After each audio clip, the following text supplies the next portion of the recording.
ఇవి మాచకాయలు. మాచిపత్రి వేరు, మాచకాయలు వేరు. మాచకాయలు అంటాం వీటిని. ఈ కాయకు ముళ్ళులా ఉంటాయి అన్నమాట.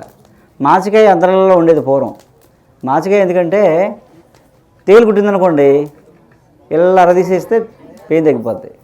నోటిపోత వచ్చిందనుకోండి, నోట్లో పుళ్ళు వచ్చాయి అనుకోండి, మనం ఇప్పుడు విటమిన్ B12 అవి మింగుతుంటాం, ఏదో జల్ల అవుతుంటే పూసుకుంటుంటాం. ఎన్ని పూసినా తగ్గదు, సంవత్సరాలు ఉంటుంది. మాచికాయ పూర్వం ఇళ్ళలో ఉంటే నోటిపోత వస్తే ఇలా రాసి అరదీసి రాస్తే 3 గంటల్లో తగ్గిపోయేదండి. 3 hours పోయేది. శుభ్రంగా బిర్యానీ తినేచ్చామంట, ఆవకాయ అన్నది నేర్చామంటండి.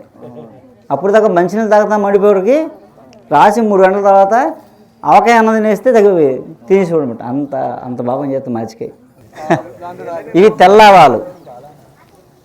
ఆవాలు నల్లగా ఉంటాయి, ఇది తెల్లావాలు. తెల్లావాలు మామూలుగా ఏంటంటే ఈ పూజా కార్యక్రమంలో వాటిలో వాడతారు. ఎందుకంటే ఈ వెయ్యిగా వచ్చే వాసన పీలిస్తే మానసిక శారీరక రోగాలు పోతాయి అన్నమాట. చీడ పీడలు పోతాయి అన్నమాట. శత్రువులు ఉండరు ఏండి. ఈ నెగిటివ్ ఎనర్జీ ఉండదు. సాంబ్రాణిలో తెల్లవాల పొడి కలిపి మనం సాంబ్రాణి వేస్తాం. సాంబ్రాణిలో తెల్లవాల పొడి వేస్తే 1000 రెట్లు ఫలితం అనమాట అండి. ఒక్కసారి వేస్తే అది 3 నెలల పాటు ఆ ఇంటికి దూపం వేయక్కర్లే. తెల్లవాళ్ళతో వేసే దూపం 3 నెలల దాకా వేసిపోయినా ఏం కాదనమాట. అంత ఎనర్జీ అనమాట. అంటే అయితే తెల్లవాలు పాలలో నానబెడితే పేస్ట్ అయిపోతాయి. కానీ నానబెట్టిన 1 గంటలోపు మనం పేస్ట్ చేసి శనగపిండి 100 గ్రాములు అండి, తెల్లవాలు 10 గ్రాములు, పాలు అవి కలిసేంత.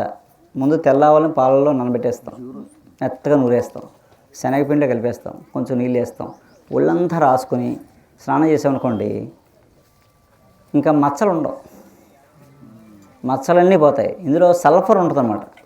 తెల్లవాళ్ళలో సల్ఫర్ గంధకం ఉంటుంది అన్నమాట, న్యాచురల్ గంధకం. అది ఈ మచ్చలన్నింటినీ తీసేస్తాను మనం. ఏ ఫేషియల్స్ ఎక్కడ ఏ స్కిన్ డాక్టర్ చేయలేని పని ఈ తెల్లవాళ్ళు చేస్తాం. ఇది చూతపత్రం, మామిడి గురించి చాలా చెప్పుకోవచ్చు. కానీ మీకు సింపుల్గా ఒక చిట్కా చెప్పేస్తా. ఎవరికైతే గొంతు సరిలేదో, గొంతు బొంగురు పోతుందో, ఎక్కువ మాట్లాడడం వల్ల కానీ, ఏదైనా జలుబు చేసి కానీ, వాతావరణం పడక కానీ గొంతు పట్టేసింది అనుకోండి, నిమిషాల్లో గొంతు సరివ్వాలంటే మామిడి చిగురు, లేత చిగురు ఉంటుంది కదా, ఆ తేనె రంగులో ఉంటుంది. ఆ లేత చిగురు 2 తినేసాం అనుకోండి, అది గుటక దిగి లోపల తగ్గిపోద్ది అన్నమాట. ఒక ఆయన బిజినెస్ మ్యాన్, వాళ్ళ రిలేషన్ డాక్టర్సే. ఆయనకి థ్రోట్ వాయిస్ తగ్గిపోయింది, మాట తగ్గిపోయింది. ఇంకా తగ్గిపోతే డాక్టర్లు అందరూ చెప్పేశారు, టెస్టులు చేశారు, ఏం లేదన్నారు. నీకు వాకల్ కార్డ్ ప్రాబ్లము, నీకు ఇంకా వాయిస్ రాదు, ఇక్కడ మిషన్ వేస్తాం తీసేసి అది వేయించుకో అని చెప్పేసి అందరూ రెడీ అయ్యారు. రెడీ అయిన తర్వాత అందులో ఒక చుట్టాలో ఒక డాక్టర్ గారు ఉన్నారు. ఆవిడ నాకు బాగా తెలుసు, బాగా మన ఫాలోవర్, నేనంటే మంచిది. ఆవిడ ఏంటంటే అలా కాదు, వరం గారు చెప్పారు సార్, ట్రై చేయి, 1 నెల తర్వాత చేయిందాంలే ఆపరేషను అని చెప్పేసి మామిడికి తినిపిస్తే 80% గొంతు వచ్చేసింది ఆయనకి. ఆ గొంతు పోవడం వల్ల వ్యాపారం ఇంకా పిల్లలకి అప్పచెప్పేసి ఆయన ఇంటికి వచ్చాడు, ఇంక వెళ్ళడం మానేసాడు అనమాట. ఆ గొంతు సరి అయిపోయిన తర్వాత అప్పుడు నా దగ్గర ఎందుకు వచ్చాడంటే, ఇంకా పావంతు పోగొట్టుకుని నా దగ్గరికి వచ్చాడనమాట. ఎప్పటి నుంచో పోయింది ఇది. అలాంటిది మామిడి చిగురు అంటే 1 నెలలో మామూలు గొంతు వచ్చింది. అలా ఏంటంటే మామిడి చిగురు గొంతు శ్రావ్యంగా, మామిడి చిగురు తిని కోవెల అంటాం కదా, కోవెలకి ఆ గొంతు ఎలా వస్తుంటే మామిడి చిగురు తింటుంది. అదనమాట. కోవిల్లో పాడచ్చు మనం కూడా మామిడికి తింటే, నోటి పూతలు పోతాయి. మంత్రం చెప్తే చూతపత్రం వినాయక పత్రిలో చూతపత్రం పూజ చేయమంటాం, చూతపత్రం వేయము, ఏదో పత్రి వేస్తాం సూర్యుపీకి. నా పేరు శ్రీలక్ష్మి, నేను వైజాగ్ నుంచి వచ్చాను. యాక్చువల్గా నాకు 2019లో క్యాన్సర్ వచ్చింది, బ్రెస్ట్ క్యాన్సర్. అప్పటికి నాకు డాక్టర్ గారు పరిచయం లేదు.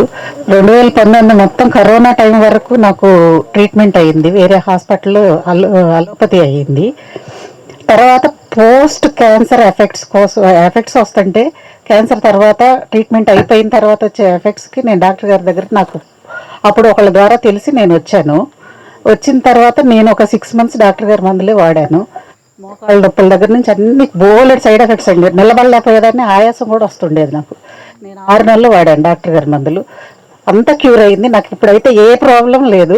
నేను డాక్టర్ గారి దగ్గరికి ఇప్పుడు ఎందుకు వస్తానంటే ఊరక నేచర్ క్యాంప్కి ఊరక ఎంజాయ్ చేయడానికి మాత్రమే ఇప్పుడు వస్తున్నాను. నేను నన్ను చూడండి, బాగున్నాను కదా ఇప్పుడు నేను. అది ఓకే, థ్యాంక్ యూ.